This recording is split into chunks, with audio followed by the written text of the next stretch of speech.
क्या आप जानते हैं कि दुनिया की नंबर 2 स्मार्टफोन कंपनी सिर्फ एक डिसीजन की वजह से ऑलमोस्ट मार्केट से गायब हो गई।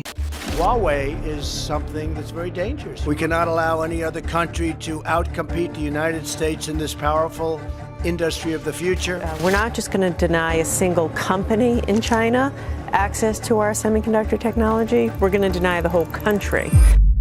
हुआवे के फोन बेस्ट हार्डवेयर रखते थे, फिर भी लोग खरीदना छोड़ गए। आज इस वीडियो में मैं आपको बताऊंगा हुआवे का राइज, बैन की असल वजह और क्यों ये कंपनी ग्लोबल मार्केट में हार गई। वीडियो एंड तक जरूर देखना क्योंकि सच काफी लोग बताते नहीं।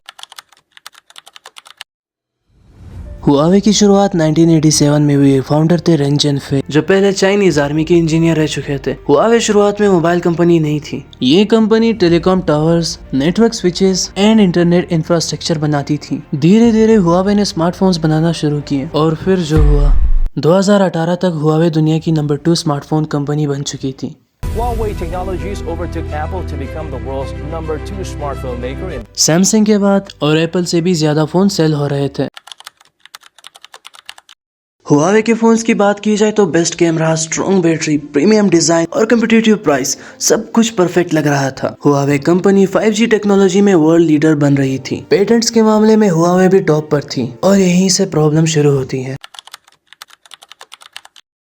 2019 में यूएस गवर्नमेंट ने हुआवे पर बैन लगा दिया। The United States, even as its chief financial officer Meng Wanzhou faces potential extradition. Official reason ये बोला गया कि हुआवे नेशनल सिक्योरिटी के लिए थ्रेट है, डेटा स्पाइंग का रिस्क, लेकिन सच ये है आज तक कोई पब्लिक सॉलिड प्रूफ नहीं दिया गया। रियल रीजन की बात की जाए तो US versus China technology war. US को डर था हुआवे 5G में अमेरिका को पीछे न छोड़ दे, इसलिए गूगल सर्विसेज बैन, चिप्स पर बैन, कॉलकॉम और TSMC से सप्लाई बैन। ये सिर्फ बैन नहीं था, ये एक कैलकुलेटेड मूव था हुआवे को स्लो करने के लिए। यहाँ पर हुआवे का स्मार्टफोन वाला सीन ऑलमोस्ट खत्म ही हो गया। बैन के बाद Google, YouTube, Gmail, Google maps सब बंद। हुआवे ने मजबूरी में HarmonOS, Huawei mobile services HMS launch किया, लेकिन प्रॉब्लम ये थी कि लोग हार्डवेयर के लिए फोन नहीं लेते, इकोसिस्टम के लिए लेते हैं। एप्स के बिना ग्लोबल यूजर्स ने हुआवे फोन लेना बंद ही कर दिया। हुआवे के फोन्स कभी खराब नहीं थे, हुआवे हारी क्योंकि सॉफ्टवेयर इकोसिस्टम वीक था, गूगल का अल्टरनेटिव ग्लोबल लेवल पर रेडी नहीं था, एप्पल बचा क्योंकि iOS था, सैमसंग बचा क्योंकि गूगल एंड्रॉइड था। हुआवे अकेला ही लड़ रहा था और टेक की दुनिया में अकेले रह के जीतना